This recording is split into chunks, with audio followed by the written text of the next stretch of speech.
Break के बाद एक बार फिर आप सभी का स्वागत है। चलिए आगे बढ़ते हैं, उत्तराखंड की खबरों का रुख करते हैं। उत्तराखंड को आज मिल जाएगी पहली महिला विधानसभा स्पीकर, महिला अध्यक्ष, और आज स्पीकर पद के लिए निर्वाचित हो जाएंगी रितु खंडूरी। रितु खंडूरी ने विधानसभा अध्यक्ष के लिए नामांकन भर दिया था और आज सुबह 11 बजे विधानसभा अध्यक्ष के लिए रितु का निर्वाचन होगा और राज्यपाल ने दी है अध्यक्ष के निर्वाचन की संस्तुति। कोटद्वार से विधायक है रितु खंडूरी और आज वो विधानसभा स्पीकर के पद की शपथ ग्रहण करने वाली हैं और देखिए आज से वो अपना कार्यभार संभाल लेंगी। तो रितु खंडूरी का निर्वाचन आज होगा, आज सुबह 11 बजे का समय बताया जा रहा है।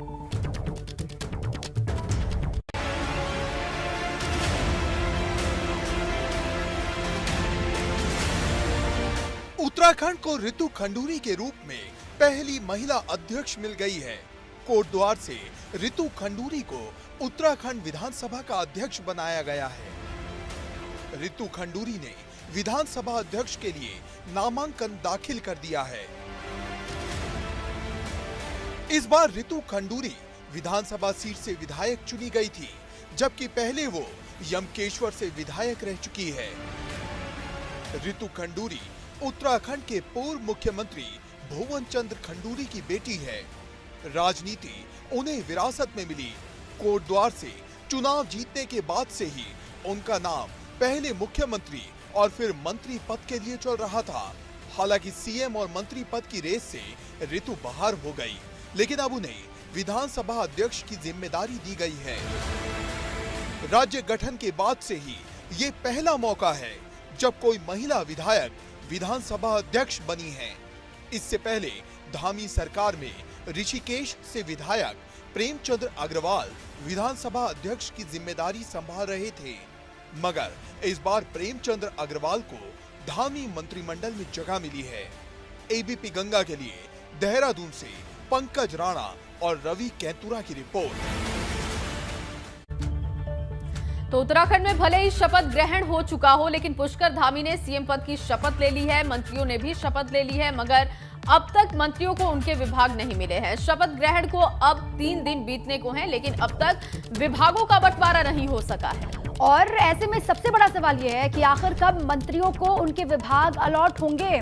कहा यह भी जा रहा है कि अभी 1 से 2 दिन का और वक्त लग सकता है विभागों के बंटवारे में, और केंद्रीय नेतृत्व की हामी के बाद ही इस पर कोई आखिरी फैसला लिया जाना है। तो वहीं दूसरी तरफ संगठन और सरकार आपसी तालमेल के बाद ही मंत्रियों में विभागों का बंटवारा करेंगे, ये जानकारी सामने है। लेकिन 3 दिन का समय बीत चुका है, अब तक विभागों का बंटवारा नहीं हो सका है।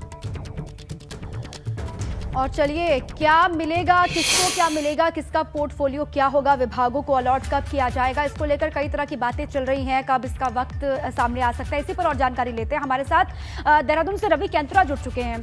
रवि, ये इतना ज्यादा वक्त लग क्यों रहा है, क्या बताया जा रहा है, और कब तक ये पूरी स्थिति साफ होगी, किसका पोर्टफोलियो क्या होने वाला है, कब तक ये पूरी तस्वीर साफ हो जाएगी? रवि, बिल्कुल दीपा, देखिए क्योंकि अभी वक्त अब तीसरा दिन भी पूरा होने वाला है, लेकिन अभी तक पोर्टफोलियो नहीं बंट पाए। ऐसे में क्योंकि मुख्यमंत्री पुष्कर सिंह धामी की अगर बात करें तो वो दिल्ली में हैं और ये भी एक वजह रही क्योंकि वो बड़े व्यस्त रहे और इस व्यस्तता के कारण भी विभागों का बंटवारा नहीं हो पाया। लेकिन ये माना जा रहा है कि 1 से 2 दिन अभी और लगेंगे, जिसके बाद विभागों का बंटवारा हो जाएगा। और जो पहले जो धामी सरकार में जो पहले मंत्री रह चुके हैं, जिनको एक बार फिर से तरजीह दी गई है, उन लोगों को उन्हीं के विभाग एक बार फिर से दिए जा सकते हैं। लेकिन जो कुछ नए चेहरे, चाहे हम सौरभ बहुगुणा की बात करें, प्रेमचंद अग्रवाल की बात करें या फिर चंदन राम दास की बात करें, तो जो नए चेहरे यहाँ पर आए हैं उनको कौन से विभाग दिए जाएंगे, इस पर सबकी नजरें हैं। लेकिन इससे पहले अगर बात करें तो चाहे हरक सिंह हो, यशपाल आर्य हो, उनके पास बहुत महत्वपूर्ण विभाग थे। हरक सिंह रावत के पास वन था, इसके साथ ही ऊर्जा था, ये बड़े महत्वपूर्ण विभाग थे। इस बार वो किसको दिए जाएंगे, क्योंकि हरक सिंह रावत जो कांग्रेस में जा चुके हैं।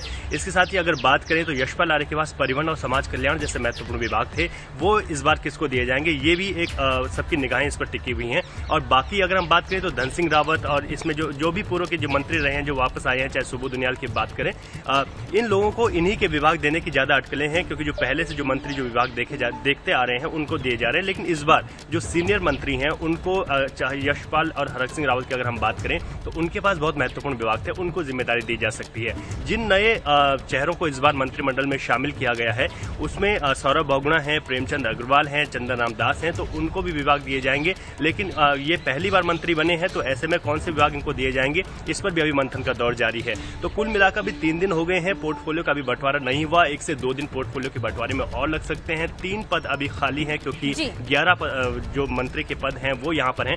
8 ही अभी मंत्री धामी सरकार में बने हैं, तो 3 मंत्री पद खाली। तो ऐसे में मुख्यमंत्री कौन कौन से महत्वपूर्ण विभाग अपने पास रखेंगे, ये भी एक देखने वाली बात होगी, क्योंकि मुख्यमंत्री पुष्कर सिंह धामी के पास भी कई महत्वपूर्ण विभाग होंगे, चाहे उसमें गोपन हो, बिल्कुल। और अभी देखिए, इस पर विचार विमर्श भी हो रहा होगा। हालांकि 3 दिन का समय बीत चुका है, लेकिन कल उत्तर प्रदेश में भी शपथ ग्रहण का कार्यक्रम संपन्न हुआ है। तो अब गतिविधियां, ये तमाम चीजें आगे बढ़ेंगी। बहुत शुक्रिया तमाम जानकारी के लिए रवि आपका।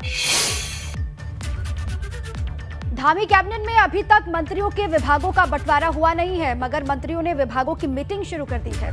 कैबिनेट मंत्री गणेश जोशी ने पेयजल विभाग की मीटिंग ली है और इस दौरान अधिकारियों के साथ पेयजल से जुड़ी समस्याओं पर मंथन भी उन्होंने किया। दरअसल गर्मी बढ़ रही है, जिस वजह से आने वाले दिनों में पानी का संकट खड़ा हो सकता है। और उससे पहले देखिए, गणेश जोशी ने पेयजल विभाग की बैठक की तमाम अधिकारियों के साथ। हालांकि अभी विभागों का बंटवारा नहीं हुआ है, लेकिन ये तस्वीरें आप देख सकते हैं जब पेयजल की संकट को लेकर किया है कि कहीं भी, क्योंकि भारतीय जनता पार्टी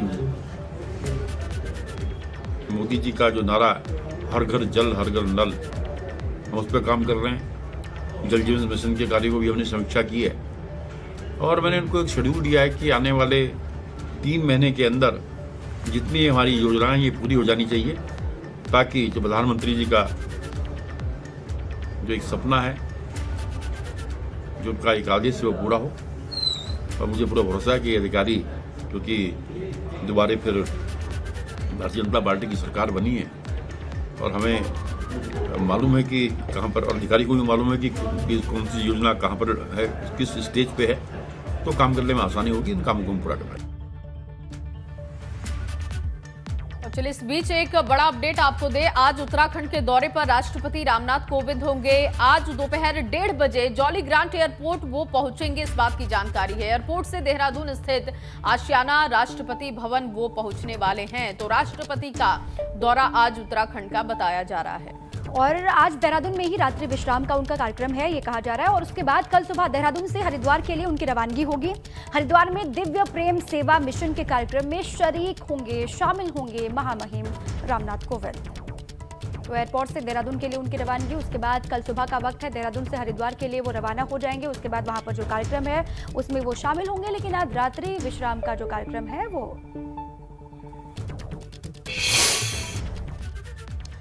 और वहीं यूनिफॉर्म सिविल कोड को लेकर भाजपा और कांग्रेस में आरोप प्रत्यारोप का दौर शुरू हो चुका है। पुष्कर धामी की पहली कैबिनेट में ही यूनिफॉर्म सिविल कोड को लेकर उच्च स्तरीय समिति बनाने का फैसला हो गया है।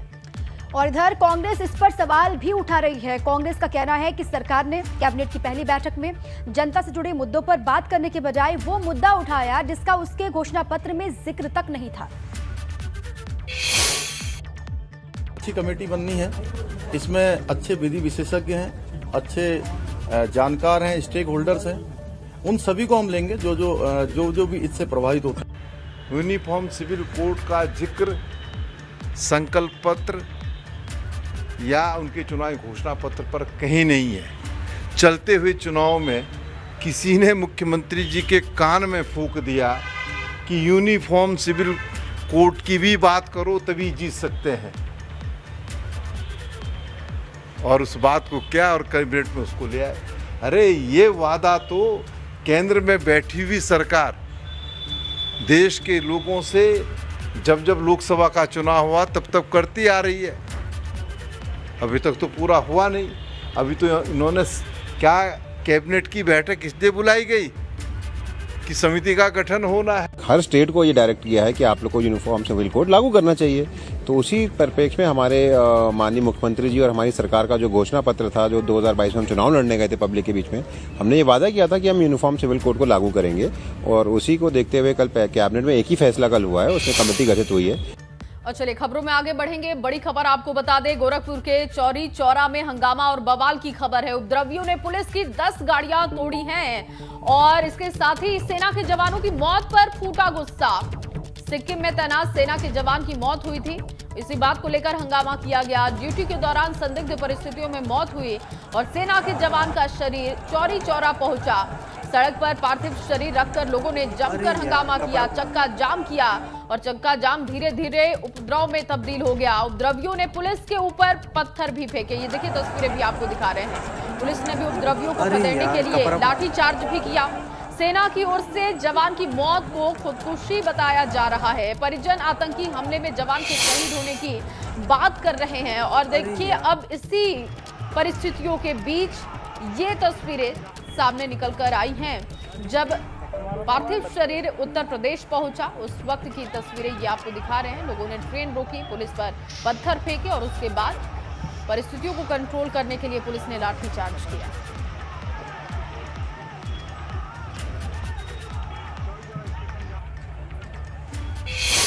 आगे बढ़ते हैं। आज लखनऊ में सपा विधायक दल की बैठक होने वाली है और इस बैठक में अखिलेश यादव को सपा विधायक दल का नेता चुन लिया जाएगा।